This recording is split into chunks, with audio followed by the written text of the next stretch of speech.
Hey guys, Zomfox here, and today we have some huge news that came out yesterday about the USFL and XFL potentially merging. This news is insanely recent, and they could have an official announcement by the end of this week. So we're gonna quickly look at an article, a couple tweets about this, and then I'm gonna give you guys what I think a merge should look like. So without further ado, let's get started by looking at a news article from XFL News Hub. Breaking: the XFL and USFL are in advanced talks for a potential merger ahead of the 2024 season. I will have timestamps if you already know about the story and just want to get into the merge stuff, so go look in the description for that. But without further ado, let's continue.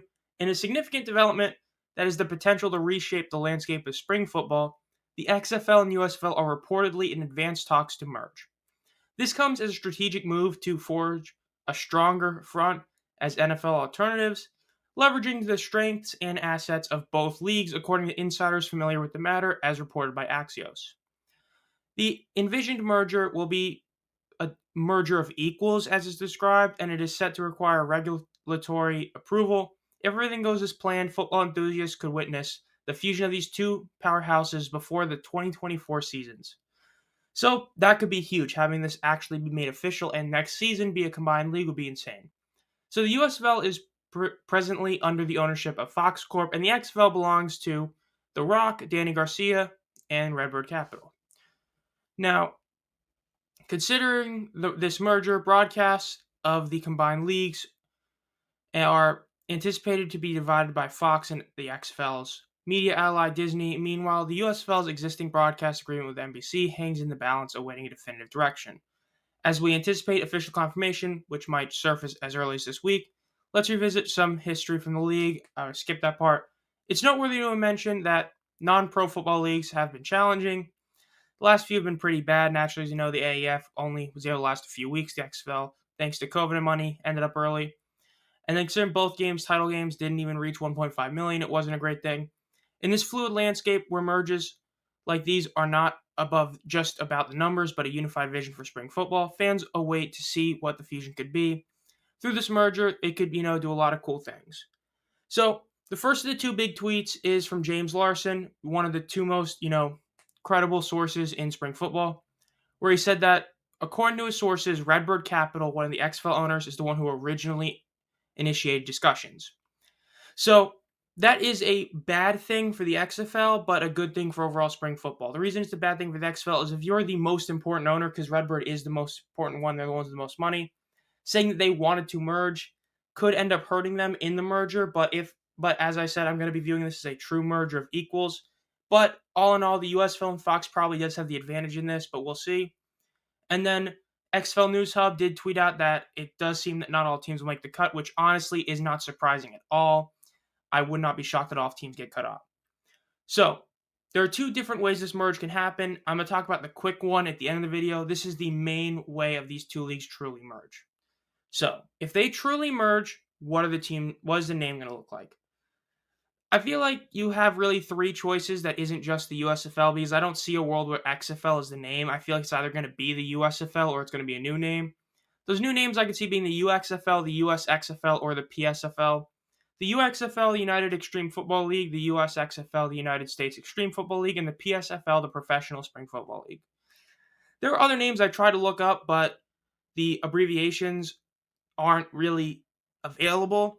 So pretty much you're down to these three or just keeping the USFL. I personally really like the UXFL. I think that's a cool name and a great way to combine them. Though I would definitely like to see them keep the USFL, but we'll see. So, the merge. What teams stay? Well, I have it be, if I was able to do this, I would keep 12 teams and make 3 divisions of 4. The North Division would be the Stars, Panthers, and Maulers from the USFL, and the Defenders from the XFL.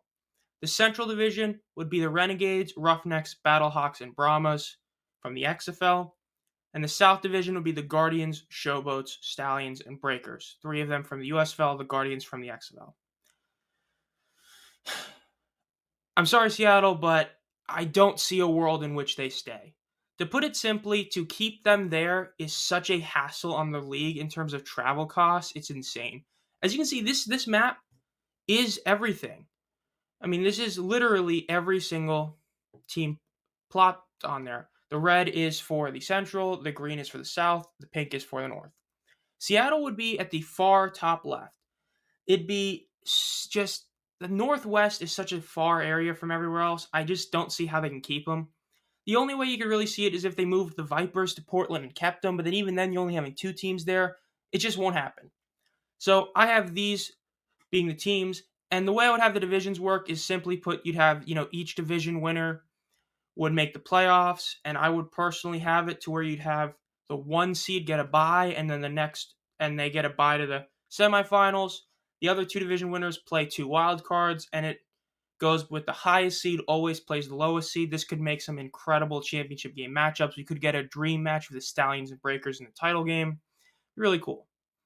So, what about the schedule?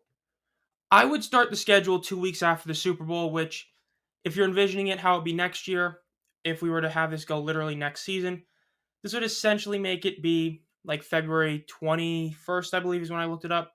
It'd be 2 weeks the Saturday or Friday after the Super Bowl. This would give you a couple weeks off of football, and then you'd start the season right up. And then you end up getting about 3 full weeks of spring football before March Madness starts, which is a huge hamper on the XFL's overall TV ratings. So you have that extra, 3-4 week gap of March Madness where you can go watch that, and you're only missing kind of the early part of the season, but you're not missing the very early part. And when you come back, you'll be right into when, things are getting spicy. Now, I will say it'd be a 15-week regular season. This is because I would have each team play the division opponent twice, just like it is now, which 6 games, but then you play every other team once. This would mean that the schedule is increased to 14 games instead of the 10 games as you're, playing 4 extra teams. And because of that, I'd give you a bye week. That's why it's 15-week regular season. Each team gets a bye week. And because unlike the XFL, I'd keep what the USFL had where you go straight into the playoffs. So we'd have a 3-week playoff where you naturally have the quarterfinal, the semifinal, and the finals. And as I said, I'd have the 1 seed get a bye right into the semifinal and have all the rest of them be, top versus bottom. So that's what I would do for the schedule. Now, in terms of the rules and personnel, I feel like personnel is very obvious. Moose stays as president. There's no real argument that he shouldn't be the head honcho.